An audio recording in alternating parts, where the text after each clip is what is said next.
Strap in, Warhammer fans. I'm about to preach some heresy. I've found the dumbest, shortest, Orkiest game in the known galaxy. And by Gork's spiky shaft, is it a banger?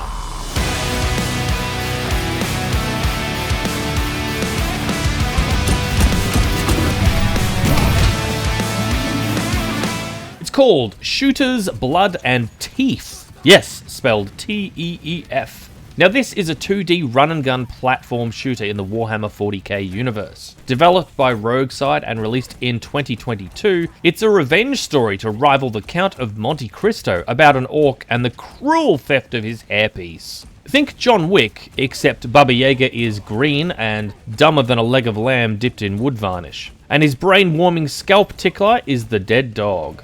It's roughly 3 hours to play through, and it's a goddamn masterpiece of hilarity. Lion of Essa, the triumphant, the light of stars, the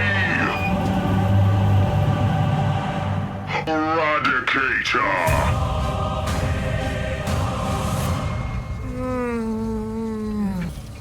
You what? It makes that excellent choice of not taking itself seriously, and you shouldn't either. It is a bit of a shame that it does only last about 3 hours, and the $30 price tag will likely put a lot of people off given its Gretchen-sized playtime. The humans have occupied planet Luteus for oil extraction from the sounds of things, and the orcs want that oil for themselves. Gutwrecker, the greenest of all the orcs, is the war boss in charge, and off we go to crump the humies. Sadly for us, our mighty fine hairpiece catches his eye, and because he's the biggest and the best, he just bloody nicks it from our own head.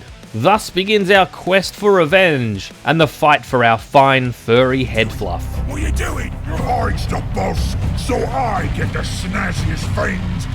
It's you. I'm having this. Whoa!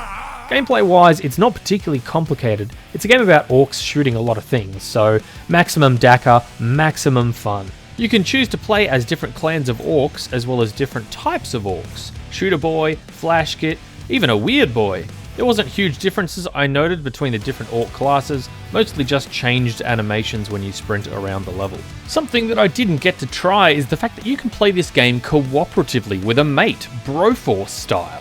Enemy variety is not as bad as I was expecting. There's a bunch of different orcs to fight in our war against Gutwrecker. There's also different Imperial Guard foes to face, from standard soldiers to officers, as well as these big brutes. Other factions like Gene Stealers also get in your way, and don't worry, you'll also face off against Tyranids and tanks too. The boss battles and the dialogue around them are just ludicrous and exceptionally funny. As you steadily pile up the bodies during gameplay, you'll be filling your war meter. And when it's full, you can go full on mental for a short time.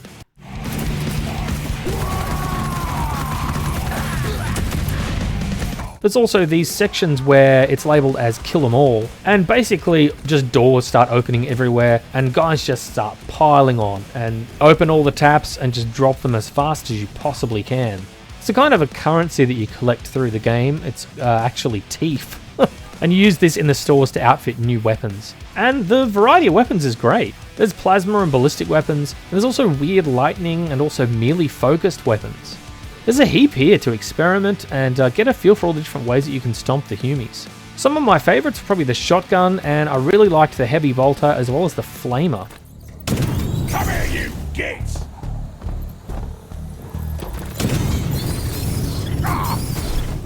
There's also a bunch of cosmetics, and considering we've lost our hair squig, it seems fitting that the majority of all these cosmetic items are helmets to hide our shame.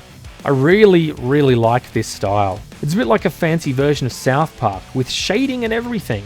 That's probably selling it a little short. It's actually really nice, the environments and the battle areas that they've made here. I love the detail on all the Imperial bases, and some of the sewer sections were also pretty fun and surprisingly nice.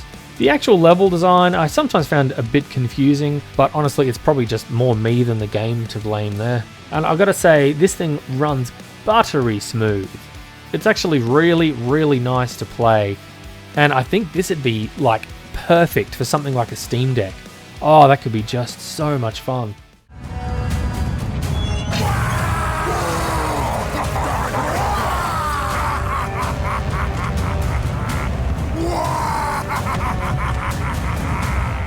There's background music playing through this, and it is fantastic. Banging out to random metal songs, it's just the absolute best time. I think it really gives the whole experience a clear identity.